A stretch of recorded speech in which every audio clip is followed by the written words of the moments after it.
প্রিয় দেশবাসী, আসসালামু আলাইকুম। সবাই কেমন আছেন? আশা করি সবাই ভালো আছেন। তো সবার কাছে একটা রিকোয়েস্ট নিয়ে আসছি।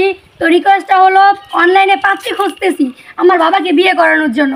তো আমার বাবার জন্য একজন পাত্রী দরকার। তো ভিডিওটা সবাই বেশি বেশি করে শেয়ার করেন যাতে আমার বাবার জন্য একজন পাত্রী খুঁজে পাই। ঠিক আছে? তো আমার মা মারা গেছে গত 4 বছর। তো আমরা তো 2 বোন মেয়ে মানুষ, আমাদের তো শ্বশুরবাড়িতে যেতেই হবে, তাই না? তো আমার বাবাকে তো আর একা রেখে যেতে পারি না। তো আমার বাবার জন্য একজন পাত্রী খুঁজতেছি। মানে মেয়েটা অবিবাহিত প্রয়োজন নেই, বিবাহিত হলেও সমস্যা নাই, একজন বাচ্চা থাকলেও সমস্যা নেই। ঠিক আছে? তো আমার বাবার অর্থ সম্পদ, টাকা পয়সা, ব্যবসা বাণিজ্য কোনো কিছুর অভাব নাই, শুধু আমার বাবা একা। তো আমার বাবাকে একা রেখে আমরা কীভাবে যাই? তার জন্য আমার বাবার জন্য একজন পাত্রী খুঁজছি। তো আমার ছোটো বোনের মুখ থেকে কিছু শুনে। আসলে আমার বাবা হচ্ছে একা একজন মানুষ, সে তো একা থাকতে পারে না, সারা জীবন তো সে একা থাকতে পারবে না, কারণ আমরা চলে গেলে তার একজন সঙ্গীর প্রয়োজন। আর আমার আব্বুর একজন সঙ্গী দরকার, তার জন্য আমরা একজন মেয়ে খুঁজছি। কিন্তু যদি সে বিবাহিত হয় আমাদের কোনো সমস্যা নাই, কারণ আমার আব্বুকে দেখাশোনার জন্য একজন মানুষ হলেই চলবে। আর আমাদের টাকা পয়সার, আমার বোনের থেকে তো শুনছেন সবই, আমাদের টাকা পয়সার কোনো অভাব নেই। তো সে আসলে এখানে সুখেই থাকবে, আর আমরা এসেও তাকে জ্বালাবো না, কারণ আমরা তো পরের বাড়িতে চলেই যাব। তো আমার আব্বুর জন্য আমাদের একটা পাত্রীর দরকার। আপনারা যে যেখান থেকে দেখছেন অবশ্যই বেশি বেশি করে শেয়ার করে দিবেন। আর আমার আব্বুর জন্য একজন ভালো পাত্রী চাই। আপু, তুমি এখন বলো। আসলে এখানে আমার বলার কিছু নেই, আমার মেয়েদের সিদ্ধান্তই আমার সিদ্ধান্ত।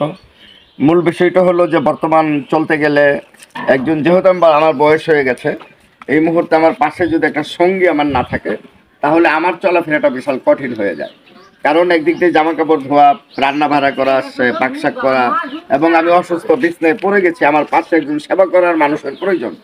আমার মেয়ে, ওরা তো আর আমার লুঙ্গি চেঞ্জ করে দিতে পারবে না, আমার প্যান্ট চেঞ্জ করে দিতে পারবে না।